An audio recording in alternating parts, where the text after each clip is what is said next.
Now, Emmanuel Macron is set to speak tonight. Is this address to the nation coming too late, in your opinion? I think it very much depends what we're talking about when it comes to too late. I think it's definitely too late for him to do nothing but elicit a sort of vague, benevolent message to the masses. So it's now time, unfortunately, for big, concrete, precise, immediate, substantive policy statements. It's definitely too late for philosophical statements, and it's time for policy. And there's also, I think, a question of whether it's too late perhaps for the leader of his government. There are some rumblings of a possible reshuffle and getting rid of elements in the government, including perhaps the prime minister, who are too tightly linked to this style that he's being reproached of being impositional, of mandating on behalf of the people without consulting them. So I think it may not be too late for Macron himself. Still time to work on issues of style and communicate with the people, but it's definitely too late to do nothing. It'd be surprising if he does get rid of the Prime Minister, considering Edouard Philippe has done all the talking for him. But having said that, now the government spokesperson has said there's no magic wand to fix the protesters' problems. And the protesters say, look, they're going to listen to what the president has to say, but if they're not satisfied, they'll be taken to the streets once again. So if they do, could Emmanuel Macron be forced into fundamentally changing his strategy? Again, it depends who's listening and what they're listening for. Those individuals who were protesting simply because of the fuel tax hike technically should be satisfied. Those who are waiting for a more consultative approach to dialoguing with social partners should also be satisfied with the way things have gone the last few days.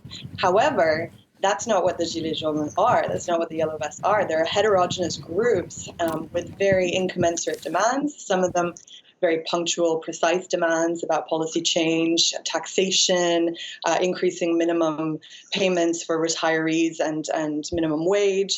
All of those could be changed. All of those in a piecemeal manner we don't know yet. There may be some changes. Everything might be changed. They're talking about issues that are definitely not going to change, including an increase in minimum wage. But ultimately, it's going to come down to the panoply of options that are going to be offered.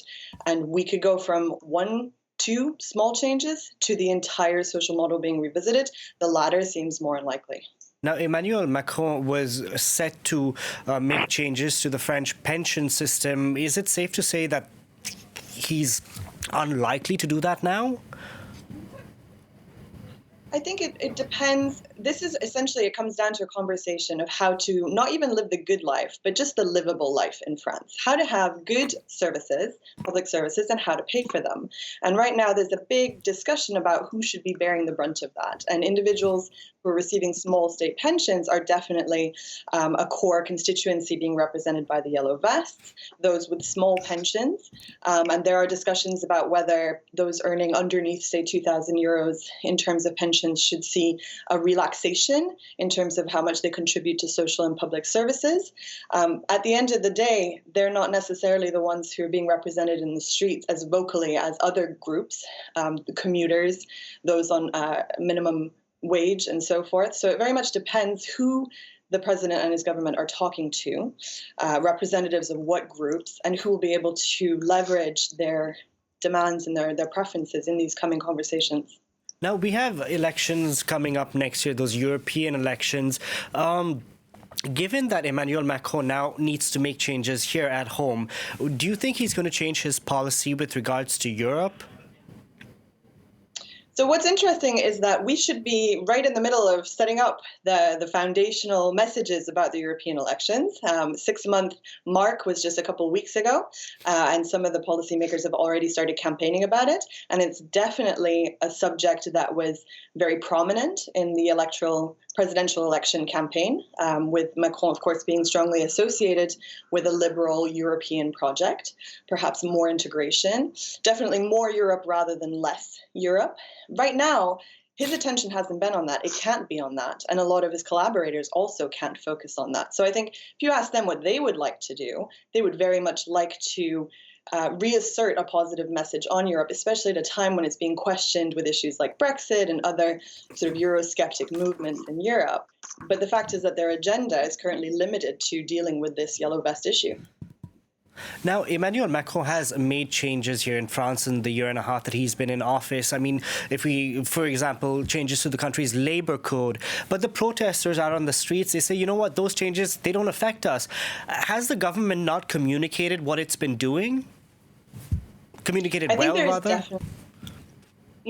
There's definitely an issue of communication. And I think what we're seeing now is an understanding, gradual perhaps, and not terribly visible for some, that this is as much a question of style as it is substance. So the fact is there have been changes, reform, policy amendments to try and deliver some of the social measures that the president believes he was elected to deliver.